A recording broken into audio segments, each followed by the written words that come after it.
Saya merasa terhianati dan sakit hati. Bahkan sampai sakit hati gitu. Merasa kecewa berat.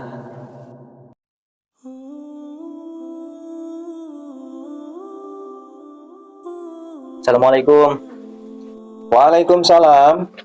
Afwan Bi, Anda mengganggu tidak? Ayo nak, silakan masuk. Ayo duduk.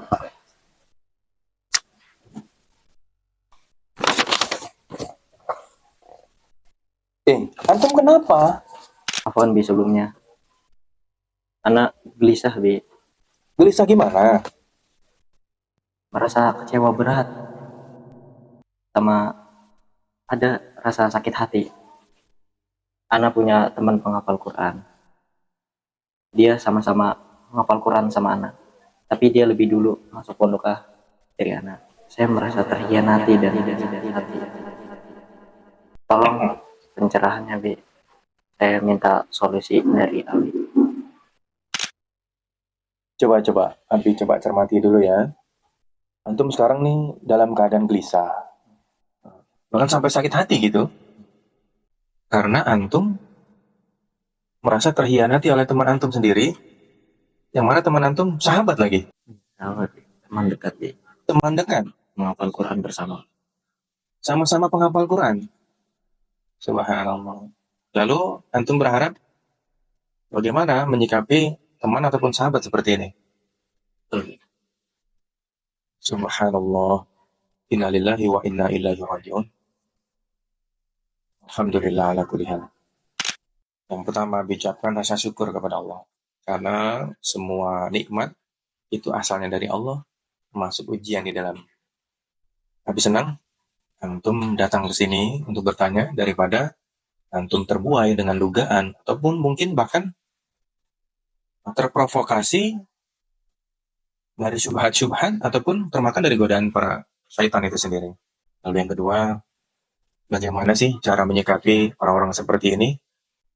Karena memang sekarang kita ini tinggal hidup di akhir zaman yang penuh sekali dengan kepalsuan, bahkan penuh sekali dengan pengkhianatan.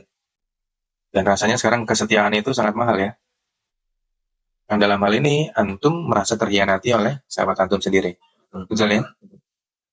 Dan yang ketiga, bismillah, ada sebuah hadis Rasulullah SAW menyampaikan, Al-Qur'ana hujjatul laka wa alaik. Sungguhnya Al-Quran itu akan menjadi hujah bagimu.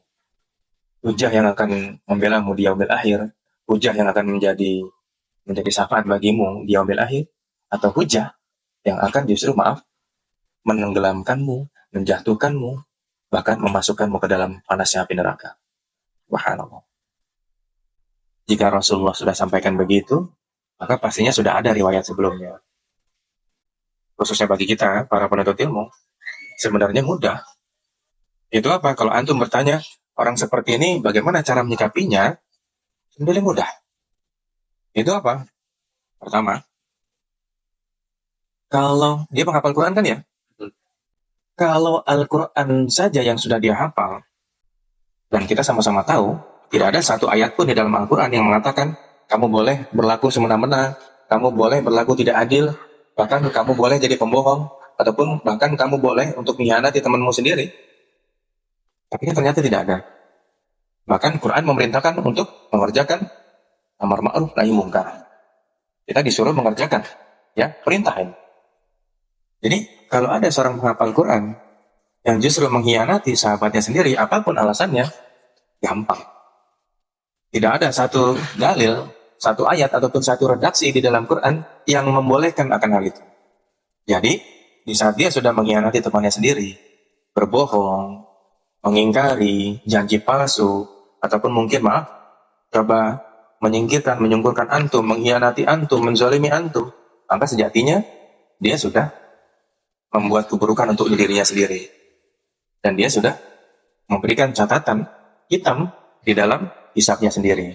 Gampangnya, kalau Al-Quran saja yang sudah dia hafal, tapi dia tidak mau amalkan, kalau Al-Quran saja yang sudah dia hafal, tapi dia nggak mau kerjakan, kalau Al-Quran saja yang sudah dia hafal, tapi dengan mudah dia langgar, maka kita nggak boleh ada rasa kecewa. Al-Quran saja dilanggar, apalagi kita manusia. Betul nggak? Maka jangan bersedih hati, jangan kecil hati. Teman-teman yang kayak gini, sahabat yang kayak begini, gampangnya langsung aja tinggalkan. Nggak usah dipusingin. Justru kita harus perbanyak teman-teman ataupun sahabat yang menjadi bekal akhirat kita menuju surga.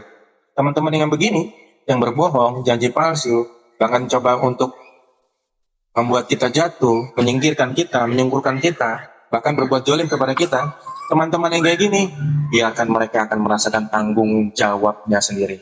Biarkan dia merasakan apa yang sudah dia perbuat sendiri. Ingat ya, hisab kita masing-masing.